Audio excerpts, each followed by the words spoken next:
معكم فاطمة الزهراء، وفي عمري 30 سنة. جيت نحكي لكم قصتي. الصراحة محتاجة النصائح ديالكم في هاد القصة، حيت فعلا صعيبة وصعيبة بزاف وما عرفت ما ندير فيها.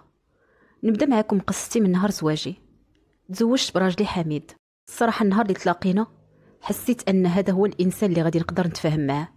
تلاقينا صدفة، كنت هذيك الساعة باقي كنقرا، كنت في الجامعة، كان عندي 20 عام بالضبط، وهو هذيك الساعة كان متخرج، كان خدا الإجازة ديالو، ومن بعد كان غير كيجي باش يشوف صحابو. تلاقينا، ومن بعد طورت العلاقة بيناتنا، وجا مباشرة لدارنا خطبني.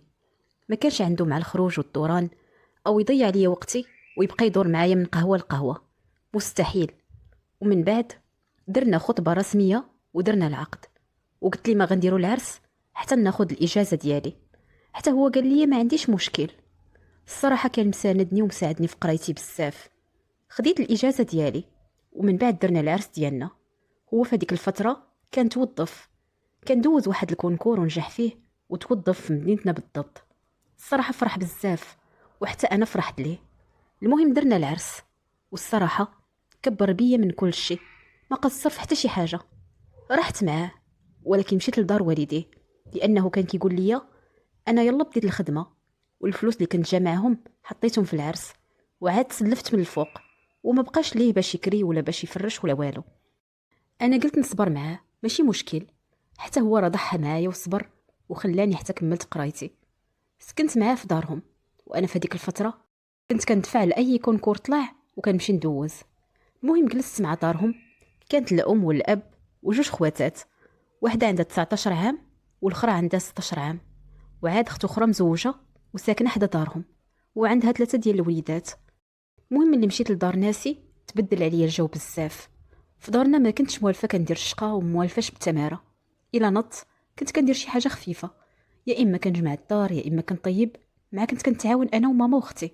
وغالبا الوقت ديالي كله كنت كندوزو غير في القرايه، يعني قليل فين كنت كنجلس في الدار. اما في دار عكوستي وليت مضطره نشقى تقريبا كل شيء، ومع كنت لا كنقرا ولا كنخدم. واخا كنبريباري وندوز لي كونكور، كان ديما محسوب عليا الشقا خاصني نديرو. الصراحه دازت عليا في دار عكوستي، ولكن حمدت ربي وشكرته. الحاجه الوحيده اللي كانت مصبراني ومقوياني هو راجلي، حيت فعلا كان كيساندني ويقويني. دائما كيقول لي غير صبري، حنا قريب غنهزوا راسنا ونتحولوا لدويرتنا، غير صبري معايا، ما نبغيش ندخلك لشي دار حالتها. والصراحه كان كيجي من جهتي وديما كيدافع عليا. هما ما كانوش كيتعداو عليا، غير كانوا راخين عليا الشغل كله، وانا كنت كنعيا بزاف. دوزت في دار عكوسي عام ونص، وانا كنت ناويه ما نحملش في هذيك الوقيته، حيت كنشوف الوضع كيفاش داير، وعارفه راسي ما غاديش نرتاح لا في حمالتي ولا في ولادتي ولا في والو. المهم من بعد عام ونص راجلي قدر يجمع شويه ديال الفلوس، والصراحه كرا لي واحد الدويره زوينه اللي غادي نقدروا نعيشوا فيها وفرشها مزيان. واخا كان مازال ناقصه شي حوايج بساط، ولكن الحمد لله، قلت الله على راحه. دابا عاد غادا نرتاح، غنجلس في دويرتي حره مرتاحه هانيه.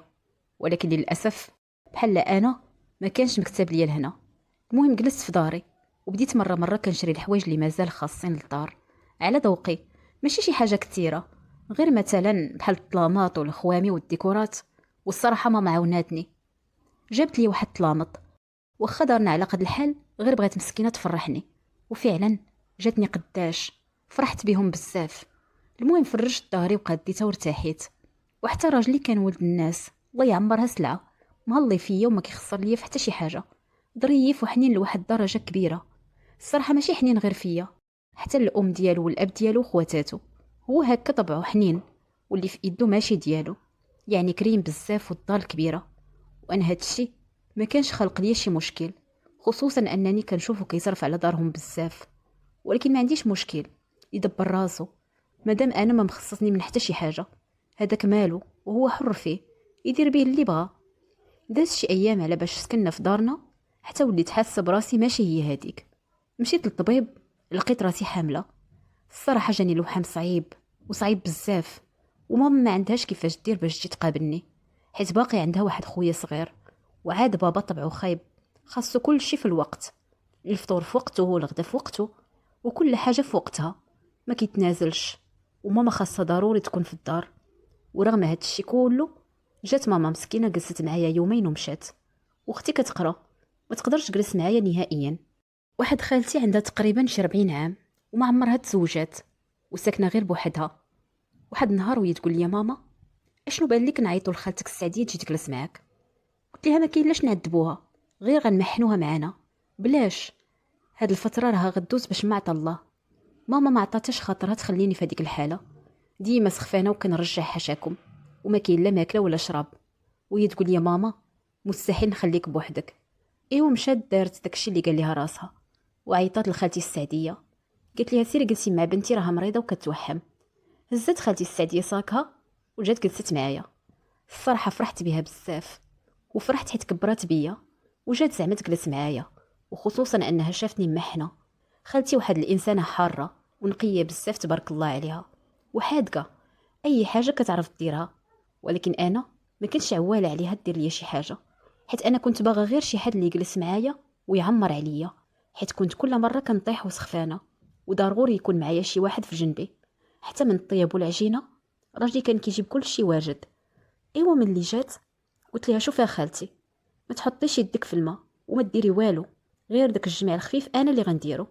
انا بغيت غير اللي يجلس معايا في الدار، لا توقع ليا شي حاجه القليبيه. وهي تقول لي لا لا بنتي انا جيت، ايوا كلشي غنقضيه. وزيدون انا ما كنقدرش نبقى جالسه. كتنوض مسكينه في الصباح كدور على الدار، كتضرب ليها تخميله وتسيقه وتجمع.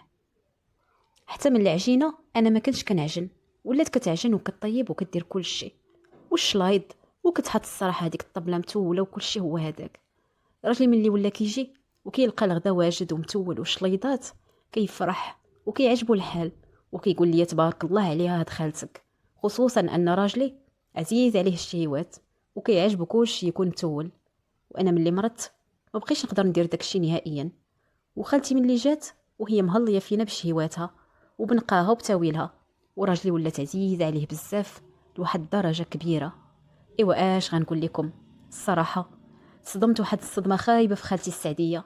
كنت كنقول مع راسي انا راني كنعرفها وكنعرفها مزيان، لكن صدقت ما كنعرفش فيها حتى شويه.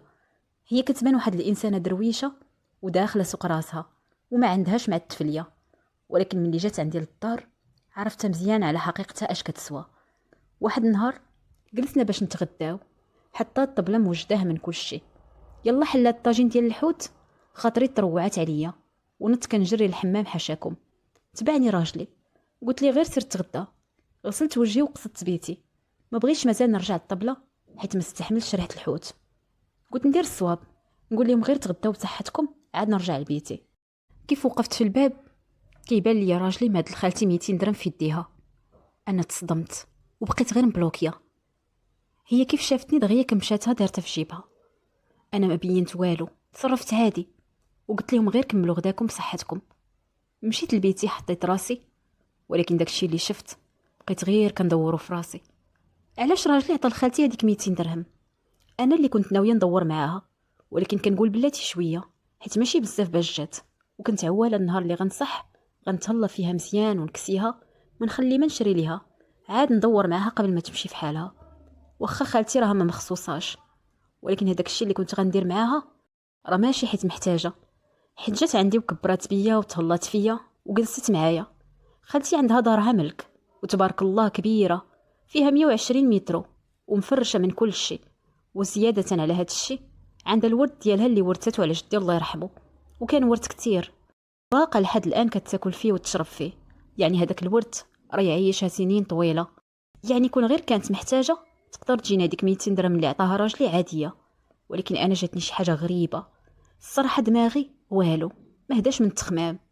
بقيت غير كنفكر شويه، حسيت بقلبي كيضرني وقلت صافي غدا ننسى داكشي اللي وقع ونديها في صحتي. من طبيعه الحال انا وراجلي متفاهمين على اي حاجه، ولهذا قلت غدا نسولو. ملي جا في الليل ودخلنا لبيتنا، المهم بقيت كنهضر زوين شويه بشويه، وبديت كنلمح ليه باش هو يقول لي ويعاود لي قضيه 200 درهم. ولكن هو ضرب الطم، ما بغى يقول لي حتى شي حاجه. انا بقيت كنلمح ونعاود نلمح باش غير نخرج منه الهضره، والو. وتقول واش بغى يخرج حتى نص كلمه. وفي الاخر وانا نسولو نيشان، قلت لي واش خالتي محتاجه لشي فلوس؟ وهو يجاوبني ما نعرف. قلت لي بصح ما فراسك والو، قال لي لا ما فراسيش. تصدمت، عرفت انه ما باغي يعاود لي والو. وعلاش عطاها الفلوس؟ ما نعرف. المهم صحيت وقفت على رجلي. دوزت هذيك الفتره ديال الوحم صعيبه، وصعيبه بزاف. ملي صحيت صافي وليت كنقدر ندير كل شيء، ووليت مقابله داري وكنقول لخالتي صافي غير جلسي ما ديري والو، انا اللي غادا نخدم عليك. هي الصراحه ما كتخلينيش، كتقول لي لا يدي بيديك. ولينا كنتعاونوا في الشقه ونديروا كل شيء انا وياها. المهم الصالير ديال راجلي راني عارفاه. هذاك الشهر بالضبط اللي كنت انا فيه مريضه ما شاط لي حتى ريال منه، وانا اللي عارفه شحال كيصرف وشحال كيبقى. وزعما زدت المصاريف ديال الطبيب والدواء ديالي، ومع ذلك مشى واحد القدر كبير ديال الفلوس وانا ما عرفتهاش فين مشات. بقيت غير مستغربه وانا نسولو اشنو شريتي هاد الشهر؟ قال لي والو، غير المصروفات العاديه اللي موالفين وزياده على الطبيب والدواء ديالك. واحد النهار انا كنت خارجه من بيتي وانا نغشعو كيمد ليها شي حاجه في يديها، وهي دغيا شدات داكشي ودارتو في جيب الطابليه ديال الكوزينه كانت محزمه بها. انا الصراحه شكيت في داكشي اللي عطاها. المهم على اين كملت طريقي وهما كانوا كيهضروا عادي. شويه خرج هو ومشى للخدمه، وهي دازت الكوزينه باش تكمل واحد الشلاضه، وانا واقفه معاها كنقضي شي حاجه. من بعد وهي تحيد ديك الطابليه وحطاتها ومشات كتجري حيت تليفونها كان كيصوني. وانا الصراحه لقيتها فرصه، مشيت دغيا قلبت هذاك الجيب حتى كنلقى 1000 درهم اللي كيف قلت لكم كمشاتها ولا حتى في هذاك الجيب. رجعتها لبلاصتها وخليتها تماك ودرت راسي ما شفت والو وكملت شغلي. وشويه تمات جايه كتجري والتليفون باقي في يديها، وطارت على هذيك الطابليه بقات كتفتف فيها وشويه مشات. انا كنت عاطيها بالظهر، درت براسي ما شفت والو. كملات شهرين وهي معانا. الشهر كنت فيه مريضه والشهر الاخر انا صحيحه في الصحه، ولكن ما بغاش تمشي في حالها. الصراحه انا جاتني غريبه، وفي نفس الوقت ما قدرش نجري عليها او نخرجها من داري. ماما مره كتعيط وكتقول لي واش انتي لاباس؟ كنقول لها لاباس، وكتقول لي واش خالتك باقا معاك؟ كنقول لها باقا. وقالت لي كيفاش اللي باقا عندك؟ غريبه هادي. قلت لها هادشي اللي عطا الله، انتي كتشوفي. الشهر الثاني عاوتاني الصالير ديال راجلي بقى منه 0 درهم، ما بقى فيه حتى ريال. الصراحه انا تصدمت، وهنا قررت نعرف اشنو كاين. يا يقول لي بالضبط فين كيدير هذوك الفلوس، يا نفرقع الرمانه. واحد الليله وانا نقول لماما ضروري تجي دي خالتي حيت باغا نهضر معاه وخايفه النقاش بيناتنا يكبر وهي تسمعو، وبالاخص هي معنا في الدار. ايوا واحد العشيه عيطات ماما لخالتي وقالت لها اجي تعشي معنا. المهم شدات الطاكسي ومشات عندها، ومن بعد هي طلباتها قالت لها والو غادا تباتي معايا حيت هادشي اللي اتفقت عليه انا وماما. وفعلا بقات عند ماما بايته عندها. انا هذيك الليله هضرت مع راجلي، قلت لي يا اما تقول لي اشنو كاين بالضبط ولا غادي نتفارقوا، حيت انا عييت. شهرين وفلوسك ما كيبقى منهم حتى ريال، فين كديرهم؟ وعاد راني شفتك كتعطي لخالتي الفلوس، علاش كتعطيها الفلوس؟ الصراحه بقى غير ساكت، وفي الاخر قال لي وما تزيديش فيه. قلت لي علاش غنزيد فيه؟ واش كلامي صحيح ولا لا؟ وهو يقول لي نسبيا. قلت لي كيفاش نسبيا؟ بغيت غير نعرف واش كلامي صحيح ولا ماشي صحيح. وهو يقول لي اش غنقول لك، انت اللي حصلتيني في هاد الحصله. النهار الاول ما كانش عليك تجيبي خالتك للدار. قلت لي كيفاش؟ علاش مال خالتي؟ اش من مشكل عند خالتي مع الفلوس ديالك؟ وهو يقول لي هي ديما كتبقى تطلب لي الفلوس. قلت لي كيفاش كتطلب لك الفلوس؟ علاش مال خالتي محتاجه ولا مخصوصه؟ وهو يقول لي وانا شنو عرفني؟ المهم هي ديما كتجي تقول لي راني خاصني الدواء، راني مريضه، راني محتاجه، راني غير بوحدي، راه ما عندي حد، ما كاين لي حن فيا. وانا كنحشم وكنعطيها داك الشيء اللي طلبات مني. واخر مره قالت لي راه عندي واحد دارت ب1000 درهم وما عنديش منها الدرهم. وانا قلت لها لا غير خديها. وانا نقول لي تبارك الله، انت جالس غير كتشتت وتلوح في هذيك الفلوس وحنا في حاجه ليها. وهو يقول لي اش غندير؟ خالتك هذه كنتي السبب، اش داك النهار الاول تجيبيها؟ وزيدون ملي كتقول لي عطيني كنحشم، ما كنلقى ما ندير، كنجبد وكنعطيها. وزيدون الله يخلفها لينا. وانا نقول لي هذيك خالتي وانا اللي خاصني نعطيها. وزيدون انا كنت عواله نتهلا فيها، كنت غنكسيها ونثبطها، وكنت باغا نشري لها واحد الخاتم ديال الذهب كان عاجبها، وكنت غندور معاها عاد نصيفطها. ولكن انت خربقتي لي الطرح كله. اش داك تعطيها شي فلوس؟ من الاول ما كانش خاصك تفتح ليها هاد الطريق. ايوا هو بقى غير كيشوف وقال لي انا راني ما عرفت ما ندير، كنحشم منها وكنعطيها. ما كنقدرش نردها لها في وجهها، حيت انا مولف اي واحد احتاج مني شي حاجه الا وكنعطيها ليه. كتجيني حشومه وعيب وعار نردو، وانا نقول ليه خالتي اصلا ما محتاجاش، تبارك الله راها بخيرها وخميرها، وداك الشيء اللي عندها راه حنا ما عندناش. هو بقى غير كيشوف وقال لي انا كيحسب ليا ما عندهاش وما فحالهاش. قلت لي بلاتي نوريك الحي اللي ساكنه فيه خالتي، وعندها دار فيها 120 متر ومفرشه كلها، وزيدون راه عندها خيرها اللي ورثته على باها، يعني هي ماشي شي وحده اللي محتاجه باش تعطيها الصداقه. قال لي من الاخر انا دابا شنو غندير الا طلباتني، اشنو غندير ليها؟ قلت لي قول ليها ما عنديش، تحجج ليها، قول ليها اي حاجه باش مره اخرى ما تعاودش تقول لك اعطيني. المهم دوزنا هذيك الليله. الغد جات خالتي وانا بصراحه طاحت من عيني. خرجتها وشريت ليها واحد الخاتم كان عجبها بزاف. خديت ليها داك الخاتم وشريت ليها شي حوايج بساط، يعني كنشري ليها في هذاك الشيء على اساس باش تمشي في حالها. ولكن خالتي ما فهماتش راسها، جات للدار وجلسات ونشرت رجليها وما بغاتش تقلع. الصراحه انا قنطاتني، وليت نادمه على اش داني نجيبها للدار. اش داني كون غير بقيت كنموت ونتقطع بوحدي ولا ندخل شي حد لداري. بقيت جالسه مورا هاد الشي سيمانه كلها، والصراحه انا طاحت من عيني بالمره. الله يسمح ليا، هذيك خالتي وعزيزه عليا، ولكن هاد الشي اللي دارته قبيح بزاف. انا ما تحملتش، وجاتني حشومه انها تطلب من راجلي الفلوس، جاتني ناقصه بزاف، ما عجبنيش الحال. شويه ملي شافتني صافي حاضر عليها عينيا واحد النهار وهي تقول لي ايوا صافي يا بنت اختي انا غنمشي في حالي. حتى انا قلت لها يلا بسلامه. على اي مشات، ولكن المشكل ما وقفش حد هنا. واحد النهار كنلقى عند راجلي واحد الورقه ديال وفاكاش مصيفط ليها الفلوس فيها 1000 درهم. الصراحه تصدمت وتعصبت ودخلني الشك، وشك كبير. علاش راجلي كيصيفط ليها الفلوس؟ بقيت غير كندورها في دماغي ونعاود. هنا قررت نقولها لماما، حيت صافي هاد الشي فات حدو. مشيت لعندها واحد العشيه وجلست معاها وعاودت ليها كل شي بالحرف. وعاد ماما بدات تهضر، قالت لي هذيك خالتك السعديه الله يخليها قاعده فيها، راه واحد الطماعه ما تسوى ما تصلح. قلت لها كيفاش؟ قالت لي هذيك هي طبيعتها، اصلا هي فيما كتشوف شي حد ريف او حنين وكتبقى تطلب ويعطيها كتبقى هكاك ديما لاصقه فيه حتى كتكرهه في النهار اللي تلاقاها فيه. هي هذيك طبيعتها، طماعه وطماعه بزاف. ودابا ملي شافت راجلك كيعطيها راه ما غاديش تطلق منه. قلت لها الصراحه ماما انا كنت خايفه الله يعلم تكون بيناتهم شي حاجه، وهداك الشيء علاش كيعطيها الفلوس. قالت لي استغفر الله، اش كتقولي؟ هادشي خالتك ما ديروش، هي مرا متقيه الله وداخله سوق راسها، كتصلي صلاتها وكتأدي فرضها، غير هي فيها هذيك الطبيعه الخبيثه. ودابا راجلك ما غاديش تطلق منه، يا اما حتى يدور فيها شي دوره شيطانيه، والا بقى يعطيها راه ما عمرها غتطلق منه. على اي انا هزيت هذاك الكلام في راسي ومشيت لعند راجلي وقلتها لي، يعني عاودت لي كل شي بالحرف. هو بقى غير كيدور في عينيه وهو يقول لي اشنو غندير. انا راني كنتحرج. اخر مره عيطت ليا وبقات كتطلب وتعاود، وقالت لي راه عندها دارت وما عندهاش باش تخلصها. وانا تحرجت وما لقيت ما ندير، وانا نصيفط لها هذيك 1000 درهم في وفاكاش. وانا نقول ليه حتى لامتى هاد خالتي غتبقى فيما تقول لك عطيني الفلوس تعطيها؟ هي حنا ما غنديروا حتى شي حاجه وما عمرنا غادي نربيو الريش، داركم كتخسر عليهم بالعرام. وزيد دابا خالتي من الفوق، ايوا حنا اشنو غيبقى لينا؟ الصراحه هو طلع لي الدم، خصوصا فاش قلت لي داركم. قال لي حتى لهادي وحبسي.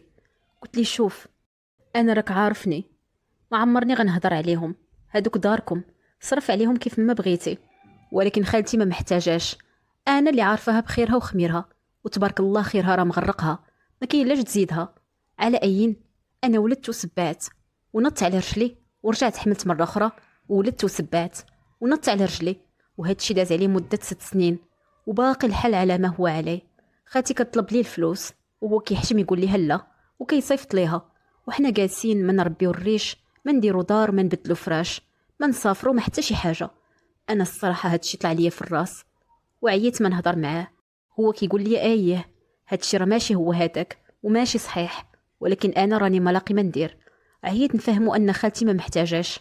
كاينين الناس اللي محتاجين، كاين الارامل، كاين المطلقات، كاين الناس اللي ما عندهمش اللي يعولهم، ولكن هو والو، اللي فيه فيه. الصراحه انا متفهمه حيت الطبع ديال راجلي هو هذا، وخالتي استغلت الفرصه ودايره فيه ما بغات. ما عييت نحشي ليها الهضره وكتفهمني، ولكن هي كيهمها غير تاخذ الفلوس وصافي. انا عييت وتقهرت. تقدروا تقولوا عليا شحيحه او سقرامه، ولكن عباد الله راه 6 سنين وهي مستغلاه وحنا ضايعين، وهي راه ما خاصها حتى شي خير، عايشه احسن مننا بزاف. ها هما وليداتي كيكبروا وخاصاهم شحال من حاجه، من لباس، من مدرسه، من خرجه. واش انا ماشي من حقي نخبي فليساتي لدوير زمان وهو جالس غير كيشتت فيهم؟ على دارهم ما كنهضرش، كنقول لا، هادوك دارهم ماشي مشكل. ولكن خالتي لاش؟ دابا انا جيت لعندكم بغيتكم تنصحوني، الله يجازيكم بخير. كنشكركم حيت سمعتوني حتى الاخر وخليتكم على خير.